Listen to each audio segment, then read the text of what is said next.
തത്സമയം മുബാറക്ക് എന്താണ് സാഹചര്യം? സേതു, നമ്മളിപ്പോൾ ദൃശ്യങ്ങളിൽ കാണുന്നത് കോഴിക്കോട് നഗരത്തിലെ വി ഡി സതീശൻ അനുകൂലികൾ പ്രകടനം നടത്താൻ തുടങ്ങുന്നതാണ്. അവർ ഇന്ന് ഇപ്പോൾ വൈകുന്നേരം ഒരല്പം മുൻപ്, അരമണിക്കൂർ മുൻപ് ഇവിടെ എത്തി വി ഡി സതീശന്റെ ഒരു വലിയ ഫ്ലെക്സ്, ഈ ഒരു കൂറ്റൻ ഫ്ലെക്സ് നഗരമധ്യത്തിൽ സ്ഥാപിക്കുകയും അതിനുശേഷം 100ഓളം പ്രവർത്തകർ ഇവിടെ മുതലക്കുളം മുതൽ കിഡ്സൺ കോർണർ വരെ വലിയ പ്രകടനം നടത്താൻ തന്നെയാണ് വി ഡി സതീശൻ അനുകൂലികൾ ഉദ്ദേശിക്കുന്നത്. നമുക്ക് ആ പ്ലക്കാർഡുകൾ കാണാം. പ്ലക്കാർഡുകളിൽ നോക്കിയാൽ കിങ് മേക്കർ 2026 എന്നടക്കമുള്ള പ്ലക്കാർഡുകൾ ഉയർത്തിക്കൊണ്ടാണ് 100ഓളം വി ഡി സതീശൻ അനുയായികൾ ഇപ്പോൾ പ്രകടനം നടത്തുന്നത്. പ്രകടനം തുടങ്ങിയിട്ടുണ്ട്. നഗരമധ്യത്തിലൂടെ ചുറ്റി കിഡ്സൺ കോർണർ വരെ പ്രകടനം എത്തുന്ന രീതിയിലാണ് ഇവർ പ്ലാൻ ചെയ്തിരിക്കുന്നത്. വലിയൊരു ജനക്കൂട്ടമുണ്ട്. 100ഓളം അനുയായികൾ, 100ഓളം ആളുകൾ വി ഡി സതീശന് അനുകൂലമായി മുദ്രാവാക്യം വിളിർത്തി. അതുപോലെ പ്രധാനമായി നമ്മൾക്ക് മുദ്രാവാക്യം തന്നെ കേൾക്കാം. നമ്മൾ VS-നെയൊക്കെ വിളിച്ചിരുന്നത് പോലെ കണ്ണേ കരളേ എന്ന തരത്തിലുള്ള മുദ്രാവാക്യങ്ങൾ ഉയർത്തിക്കൊണ്ടാണ് ഇവിടെ ആളുകൾ പ്രകടനം നടത്തുന്നത്.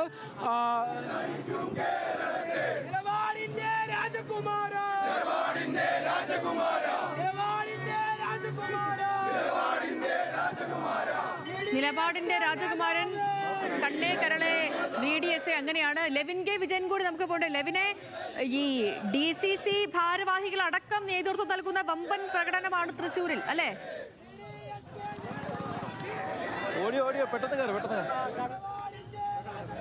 ലെവിൻ പറഞ്ഞോളൂ. ലെവിൻ,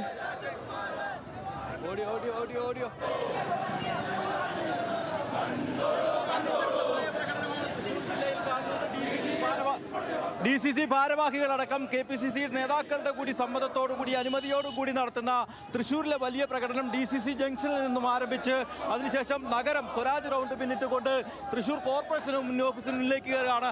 വലിയ പ്രതിഷേധമാണ് പ്രകടനം. ഞങ്ങൾ വാട്സപ്പിലൂടെ സംഘടിപ്പിച്ചതാണ്. VD സതീശന് മുഖ്യമന്ത്രി ആക്കണതുവരെ ഇതുപോലെയുള്ള പ്രതിഷേധ സമരങ്ങൾ തുടരും, ആഹ്ലാദ പ്രകടനങ്ങൾ തുടരും. VD മുഖ്യമന്ത്രി ആകും വരെ പ്രതിഷേധം ഉണ്ടാവും. മുഖ്യമന്ത്രി ആവുന്നവരെ ഞങ്ങളെ പ്രതിഷേധം തുടരും. ഞങ്ങൾ നിലപാടുകളുടെ രാജകുമാരൻ VDS. ആ VDS വരുന്നവരെ ഞങ്ങൾ ഇതിങ്ങനെ തുടങ്ങും. ഒരു വിട്ടുവീഴ്ചയ്ക്ക് തയ്യാറല്ല. അത് തന്നെയാണ് സേതു, ശക്തമായ പ്രതിഷേധം. ഈ പ്രതിഷേധം തുടർന്നു വരികയാണ്. മറിച്ചൊരു തീരുമാനം ഹൈക്കമാൻഡിൽ നിന്നുണ്ടായ എന്താണ് ഈ പ്രവർത്തകരുടെ നിലപാട്? ടൂർണമെന്റ് കളിച്ചു കഴിഞ്ഞാൽ സ്വാഭാവികമായി ക്യാപ്റ്റനാണ് ട്രോഫി വാങ്ങാറ്. റഫറി വന്ന് ട്രോഫി വാങ്ങിയ ചരിത്രം കേരളത്തിലോ ലോകത്തിലോ ഇല്ല. ആയതുകൊണ്ട് ഈ പടം നയിച്ചത് VDS ആണ്. ദുർബലമായ ഒരു സംവിധാനത്തെ ഏറ്റെടുത്തുകൊണ്ട് കഴിഞ്ഞ 5 വർഷക്കാലത്ത് പോരാട്ടം കൊണ്ട് ഇന്നിന്റെ നിലയിലേക്ക് എത്തിച്ചതിൽ മുഖ്യ പങ്ക് വഹിച്ച നേതാവാണ് പ്രിയപ്പെട്ട VD സതീശൻ എന്നുള്ളത് എല്ലാവർക്കും വളരെ കൃത്യമായി അറിയാം. ഞങ്ങൾ മറ്റുള്ളവരൊക്കെ സമുന്നതരായ നേതാക്കന്മാരാണ്. ഈ രാജ്യത്തെ നയിക്കാൻ കഴിവുള്ളവർ തന്നെയാണ്. പക്ഷേ ഫുട്ബോൾ ടൂർണമെന്റ് കഴിഞ്ഞാൽ, വിജയം കഴിഞ്ഞാൽ ട്രോഫി വാങ്ങുന്നത് സാധാരണ. ആ ഫുട്ബോൾ മാച്ചിൽ കളിച്ച ക്യാപ്റ്റനാണ്. റഫറി വന്ന് ട്രോഫി വാങ്ങിയ ചരിത്രം ലോകരാജ്യങ്ങളിലില്ല. ആയതുകൊണ്ട് പറയുന്നു, ദുർബലമായ ഒരു സാഹചര്യത്തിൽ ഈ പ്രസ്ഥാനത്തെ ഏറ്റെടുത്തുകൊണ്ട് ഈ പ്രസ്ഥാനത്തെ നയിച്ച് ഇന്നിന്റെ ഈ സംവിധാനത്തിലേക്ക് എത്തിക്കുന്നതിൽ രാപ്പകലില്ലാതെ കഷ്ടപ്പെട്ട് അധ്വാനിച്ച ഒരേ ഒരു നാമം അത് VD സതീശനാണെന്ന് നമുക്കെല്ലാവർക്കും അറിയാം. മറ്റുള്ളവരൊക്കെ ഞങ്ങളുടെ സമുന്നതരായ നേതാക്കൾ തന്നെയാണ്. ആരോടും ഞങ്ങൾക്ക് മറ്റൊരു തർക്കവുമില്ല.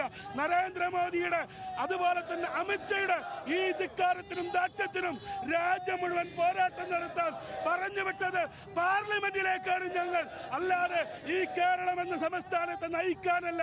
ആയതുകൊണ്ട് അവർക്ക് ഏൽപ്പിച്ച, ഈ മലയാളക്കരെ ഏൽപ്പിച്ച ഉത്തരവാദിത്തം ഏറ്റെടുത്ത് നടത്തട്ടെ. ഇത് നടത്താൻ 102ലേക്ക് എത്തിച്ചത് നിങ്ങൾ ആലോചിക്കണം. എല്ലാ വർഗീയ ശക്തികളും മതമേലാധ്യക്ഷന്മാരും വന്ന് വിലപേശുമ്പോഴും നെഞ്ചു വിരിച്ചു നിന്നുകൊണ്ട് ഈ പ്രസ്ഥാനത്തിന് വേണ്ടി പോരാടിയ VD സതീശൻ എന്ന ആ മഹാമനുഷ്യനെ തിരസ്കരിച്ചുകൊണ്ട് മുന്നോട്ട് പോകാൻ സാധ്യമല്ല. ഇത് കോൺഗ്രസുകാരുടെ മാത്രം വികാരമല്ല.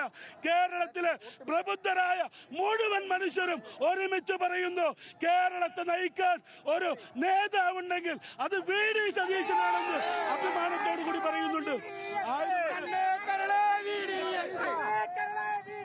അതാണ് വി ഡി സതീശന് അനുകൂലമായുള്ള പ്രകടനങ്ങൾ തുടരുകയാണ്. ഇപ്പോൾ നമ്മൾ തൃശ്ശൂരിൽ നടക്കുന്ന പ്രകടനമാണ് കണ്ടത്, അവരുടെ പ്രതികരണമാണ് കേട്ടത്. ഒരു ഫുട്ബോൾ മാച്ച് നടന്നാൽ അതിന്റെ റഫറിക്കല്ല കപ്പ് കൊടുക്കേണ്ടത്, അതിനെ നയിച്ച ക്യാപ്റ്റന് തന്നെയാണ്. അത് ഞങ്ങൾ കോൺഗ്രസ് പ്രവർത്തകരുടെ മാത്രം വികാരമല്ല, കേരളത്തിന്റെ ആകെ വികാരമാണ് വി ഡി സതീശൻ വരണമെന്നുള്ളത്. കാര്യങ്ങൾ കൂടുതൽ സങ്കീർണമാകുന്നു. എവിടെ? ഹൈക്കമാൻഡിന് മുന്നിൽ ഒറ്റ തലയെണ്ണം നോക്കി കാര്യങ്ങൾ തീരുമാനിച്ചാൽ പോരാ.